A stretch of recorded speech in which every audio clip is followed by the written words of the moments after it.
Good evening and thank you for joining me on Black News Tonight. I'm Marc Lamont Hill.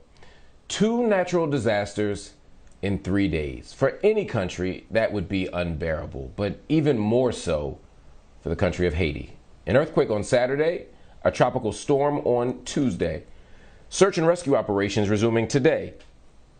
9,900 people injured and almost 2,000 dead. Crews are still digging through rubble and searching for victims. Hospitals across Haiti still overwhelmed by the number of victims injured in the quake. The U.S. Geological Survey says over 150 landslides were triggered by the earthquake. Tropical Storm Grace triggered even more mudslides.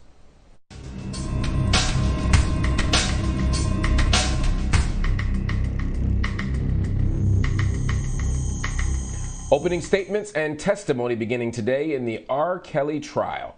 The prosecution and defense offering 2 sides of the case. BNC's Dre Clark has more on what happened inside the classroom. Jane Doe number 4, Jalalabad Pace, was first to testify for the prosecution. She said she met R. Kelly in 2008 in Chicago when she was 14 years old. She was later invited to R. Kelly's home in 2009 when she admits to lying about her age. She says she told R. Kelly she was 19 but was really only 16. She testifies she eventually lost her virginity to R. Kelly inside his home. Afterwards, she claims she told Kelly she's only 16. But she says R. Kelly told her to continue lying and just keep saying you're 19. Prosecutors say Pace and Kelly had sex for more than a year. Some of those encounters were recorded on video. Prosecutors in opening arguments painted a very dark and evil picture of R. Kelly. They say he used his star power to target, exploit, and groom both young boys and girls for his illegal sexual pleasure. And they say he led an enterprise using his inner circle like bodyguards, assistants, and drivers to approach young girls and women on his behalf.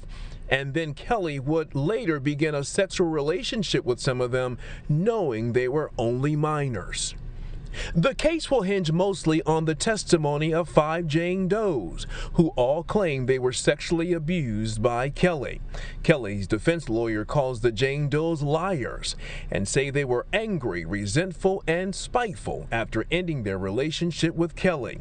The defense believes their testimony will crumble under cross-examination, making it impossible for the prosecution to prove their case beyond a reasonable doubt. R. Kelly has pleaded not guilty to all charges, including racketeering, also sexual exploitation of a child, bribery, and kidnapping. Jalalabad Pace will continue her testimony tomorrow. Meanwhile, Jane Doe number 1 is late R&B superstar Aaliyah. Be sure to tune in tomorrow for continuing coverage of the case right here on BNC. Health officials say Americans who already are fully vaccinated can begin getting booster shots next month. However, this is only for those who have gotten the Pfizer and Moderna shots. The CDC says people will have access to doses of COVID-19 vaccines beginning September 20th. The guidelines suggest you should get the booster shot 8 months after your second dose. Officials anticipate booster shots will be likely needed for people who initially received the Johnson & Johnson vaccine. The J&J vaccine was not administered in the U.S. until March of 2021, and we expect more data on J&J in the coming weeks. With those data in hand, we will keep the public informed with a timely plan for J&J booster shots.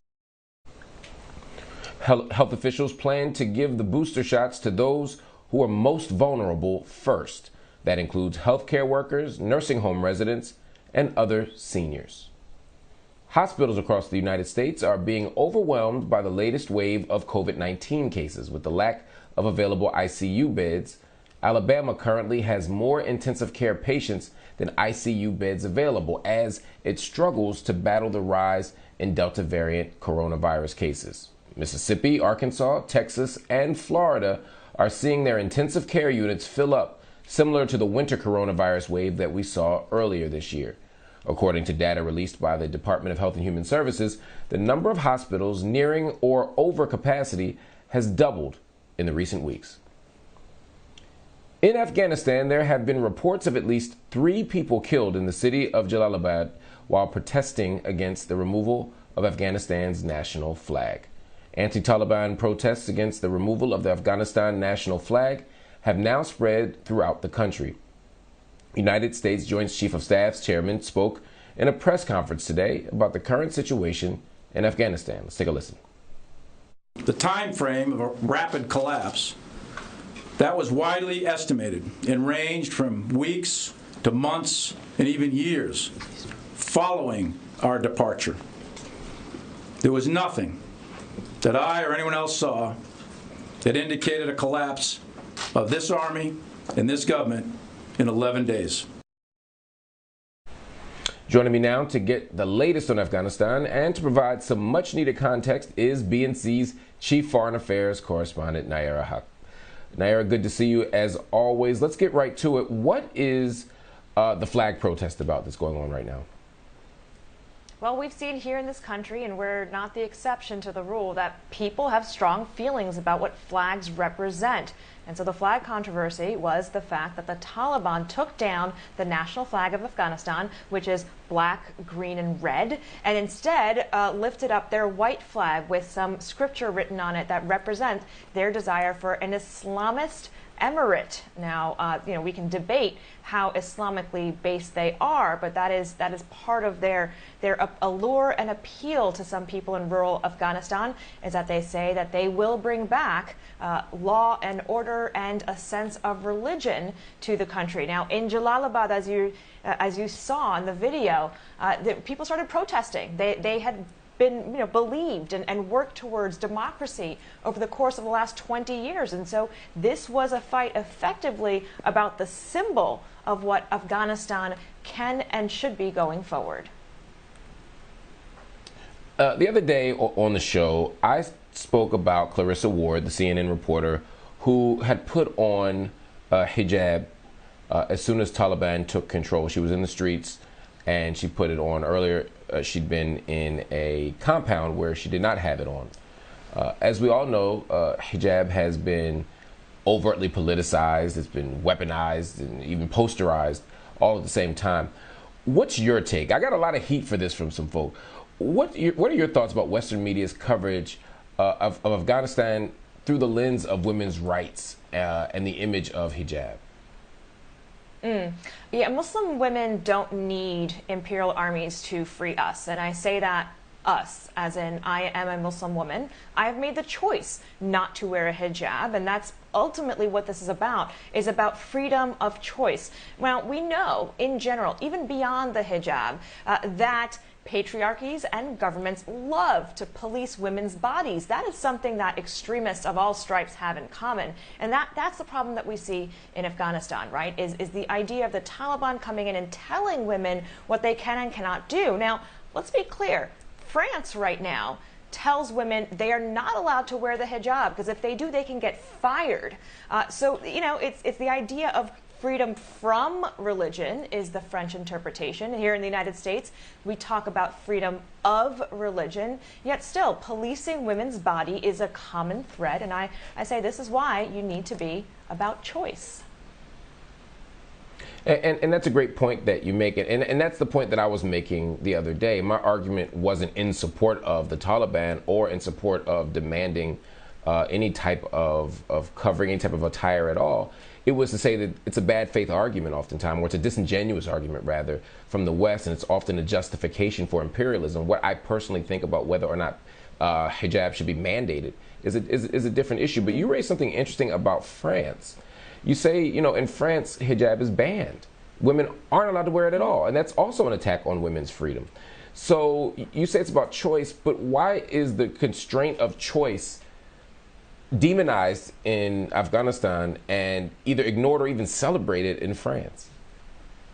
In France, they've had the concept legally of freedom from religion. So, for example, even wearing a cross as a necklace in a public school can create problems in many districts. But even more than that, the incoming refugees, the fact that halal butchers were putting French charcuteries out of business, the Islamic religion and faith had gotten deeply politicized in France. And that's part of what we see, again, is that this image, right, of a woman being covered in a certain way has gotten used on the right and the left to advance their own political objectives. I'll say that, while, France has that role, we could look at Saudi Arabia.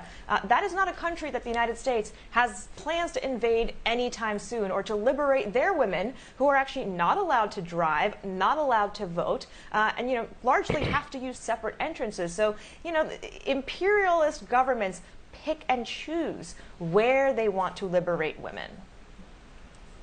Exactly. It's stunning how selective their outrage can be. Let me ask you a question before we go. Particularly as a black network, I think about some of the politics of our community. Muhammad Ali once said, "I ain't got no quarrel with them Viet Cong," as he was opposing going to participate in the war in Vietnam, but also the war itself. There are currently disproportionate numbers of black soldiers in the United States Army.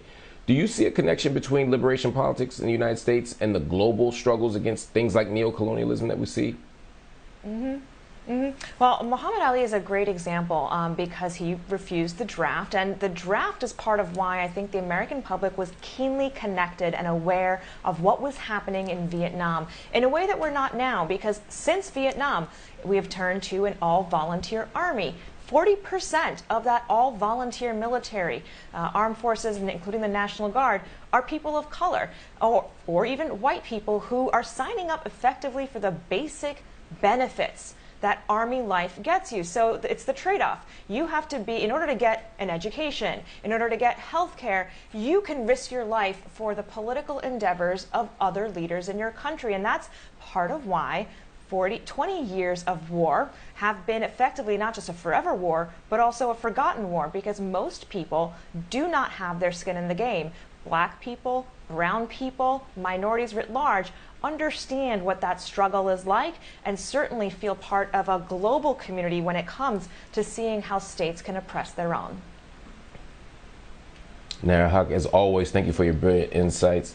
Everybody, be sure to join the conversation. We want to hear from you. Head over to our BNC Instagram and Twitter pages. Let us know how you feel. Also, visit our website, bnc.tv, and subscribe to our YouTube page to check out clips from the show.